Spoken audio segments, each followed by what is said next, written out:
नमस्कार, मी मनोज बिरारी. नंदुरबारमधून एक महत्त्वाची बातमी.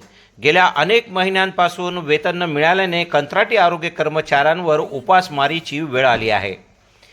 सत्यशोधक कंत्राटी कर्मचारी संघटनेने आज जिल्हाधिकारी, मुख्य कार्यकारी अधिकारी आणि जिल्हा आरोग्य अधिकाऱ्यांना निवेदन दिले आहे.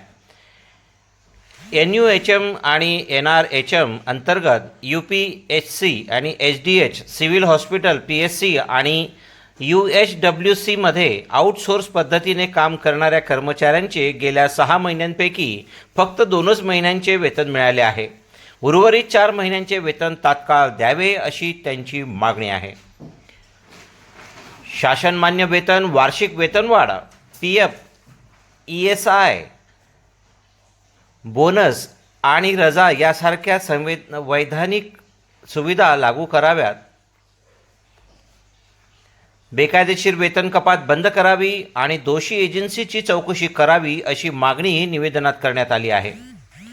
संघटनेचे कॉम्रेड RT गावित, विक्रम गावित यांच्यासह पदाधिकाऱ्यांनी इशारा दिला आहे की 5 दिवसात थकीत वेतन न मिळाल्यास आणि प्रश्न न सुटल्यास लोकशाही मार्गाने तीव्र आंदोलन छेडलं जाईल. या आंदोलनाची सर्वस्वी जबाबदारी प्रशासनाची राहील असंही त्यांनी स्पष्ट केलं आहे.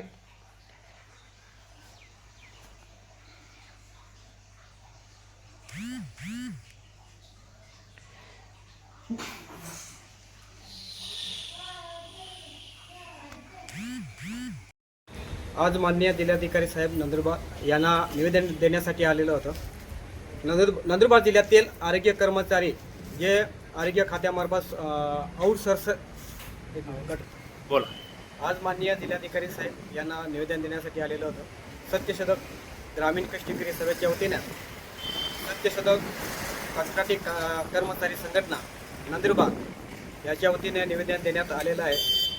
आरोग्य खात्यामध्ये आउटसोर्समध्ये जे कर्मचारी काम करतायत त्यांना अनेक महिन्यापासून वेतन भेटत नाही आणि वेळेवर ज्या तारखेला शासकीय कर्मचाऱ्यांना वेतन दिलं जातं त्या तारखेला या कर्मचाऱ्यांना सुद्धा द्यायला पाहिजे तसं नव्हता.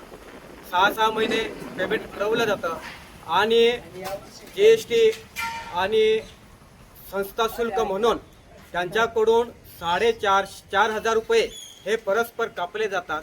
तर हे एक प्रकारचा अन्याय आहे आणि या कोरोनासारख्या बिमारीमध्ये या आरोग्य कर्मचाऱ्यांनी इतकी सेवा दिली की ते एक आरोग्य दूत म्हणून त्यांना गौरवलं गेलं. परंतु त्या आरोग्य दूतांनाच जर अशा पेमेंटमध्ये अडकवलं जात असेल तर त्यांचे कुटुंब कसं चालणार? त्यांच्या पोरांचे शिक्षणाचं, त्यांचं घर भाडे, त्याच्यानंतर प्रवास भत्ता हे सगळं जजमेंट बसवताना त्यांच्या काय हाल असतील ते आपण विचार करायला पाहिजे. त्यामुळे सत्यशोधक ग्रामीण कष्टकरी सभेच्या वतीने आम्ही आज इशारा देतोय, जर 5 दिवसामध्ये त्यांचे जे थकलेलं पेमेंट आहे ते पेमेंट जर 5 दिवसात दिलं नाही तर सत्यशोधक ग्रामीण कष्टकरी सभा या कर्मचाऱ्यांसमोर, या आपल्या जिल्हाधिकारी कार्यालयासमोर तीव्र आंदोलन छेडेल. आणि जर त्या आंदोलनामुळे काही कायदा सुव्यवस्था निर्माण झाली त्याला सर्वस्व जबाबदारी ते जे एजन्सीवाले, श्रीराम एजन्सीवाले जे आहेत ते जबाबदार राहतील.